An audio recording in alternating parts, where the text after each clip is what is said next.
एक अपडेट जाणून घेऊयात। वैभव परब आता वर्षा या मुख्यमंत्र्यांच्या निवासस्थानी आहे। वैभव आपल्या सोबत आहे। वैभव, महायुतीचे सगळे महत्त्वाचे नेते दाखल झाल्याचं समजतंय, काय नेमके अपडेट मिळतात? कोण कोण नेते सध्या बैठकीसाठी उपस्थित आहेत?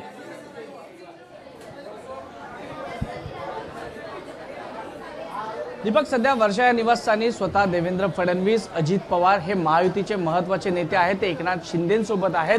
त्याचबरोबर रामदास आठवले देखील आले आणि भाजपचे महत्त्वपूर्ण जे दिग्गज नेते आहेत ते सध्या या वर्षा निवासस्थानी आहेत। सर्वात महत्त्वाची गोष्ट म्हणजे थोड्याच वेळात पत्रकार परिषद होणार आहे।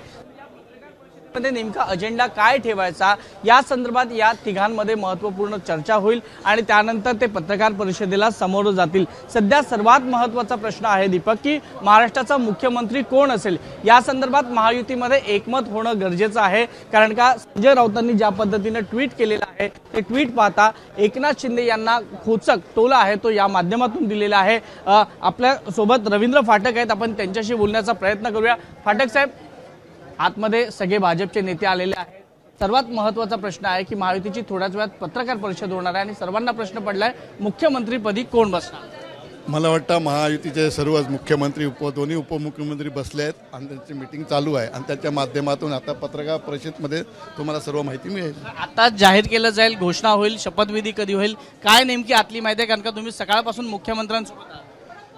मला वाटतं त्या मीटिंगमध्ये तिघेच असल्यामुळे ते येऊन तुम्हाला समोर सांगतील आणि त्याच्या माध्यमातून सगळं समोर पिक्चर येणार। रवींद्र फाटक यांची इच्छा काय? तुम्ही शिवसेनेचे नेते आहात, एकनाथ शिंदेंसोबत सुरुवातीपासून आहात, मुख्यमंत्रीपदी कोण हवंय? मला एक शिवसैनिक म्हणून मी विचार केला तर मला वाटतं महाराष्ट्राचे मुख्यमंत्री पुन्हा शिंदेसाहेब व्हावे अशी माझी इच्छा आहे। दीपक, ही आहे शिवसैनिकांची भावना। भाजपच्या नेत्यांनी भाजपची भावना सांगितली की देवेंद्र फडणवीस पुन्हा मुख्यमंत्री होऊ शकतात। ज्या पद्धतीची आकडेवारी आहे त्या पद्धतीने जर पाहिलं तर भाजप आपला क्लेम सोडणार नाही अशी शक्यता आहे। परंतु दुसरीकडे शिवसैनिकांचा देखील आग्रह आहे, कारण का बंड केल्यानंतर एका प्रकारे एकनाथ शिंदे यांना ज्या पद्धतीनं कौल मिळाला होता, ज्या योजना आल्या होत्या त्या जर पाहिल्या तर आता सध्या सगळे अजित पवार आहेत ते पत्रकार परिषदेला निघालेले आहेत। जी आहे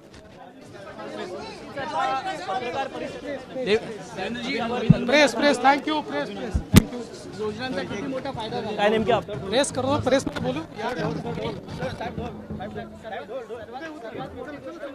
भाऊ, नेमकं काय बोलतात याची उत्सुकता आहे। देवेंद्र फडणवीसांनी पत्रकारांचे देखील आभार मानलेले आहेत। हे तीनही नेते एकत्रितरित्या अगदी थोड्याच वेळात पत्रकार परिषद घेताना आपल्याला दिसणार आहे आणि सध्या आपण दृश्य पाहतोय एकनाथ शिंदे, देवेंद्र फडणवीस आणि अजित पवार हे पत्रकार परिषदेसाठी निघालेले आहेत। प्रफुल्ल पटेल देखील आपल्याला दिसतात, सध्या एकनाथ शिंदे दृश्यांमध्ये दिसत आहेत। त्यामुळे अर्थातच आता वेग आलेला आहे सत्ता स्थापनेच्या घडामोडींना। सत्ता स्थापन तर महायुतीची होणार आहे, पण सगळ्यात महत्त्वाचा कळीचा मुद्दा मुख्यमंत्री कोण होणार आणि त्या सगळ्या संदर्भात देखील खलबत सुरू झालेली आहे। थोड्याच वेळात पत्रकार परिषद होते आणि या पत्रकार परिषदेमध्ये नेमकं काय भाष्य केलं जातं आजच्या निकालासंदर्भात याची उत्सुकता असेल। आपण थेट संभाजीनगरमध्ये जाऊयात।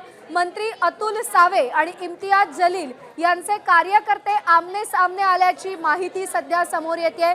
अतुल सावे हे काही वेळापूर्वी आघाडीवर होते अशी देखील माहिती मिळते आणि थोड्याच वेळात आता पत्रकार परिषदेला देखील सुरुवात होईल।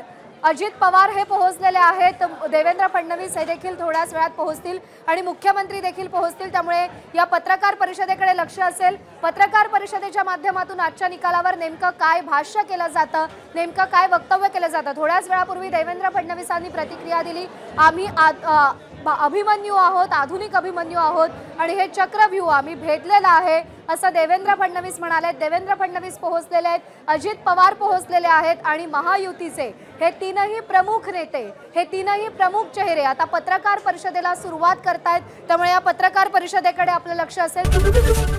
एबीपी माझा, उघडा डोळे बघा नीट।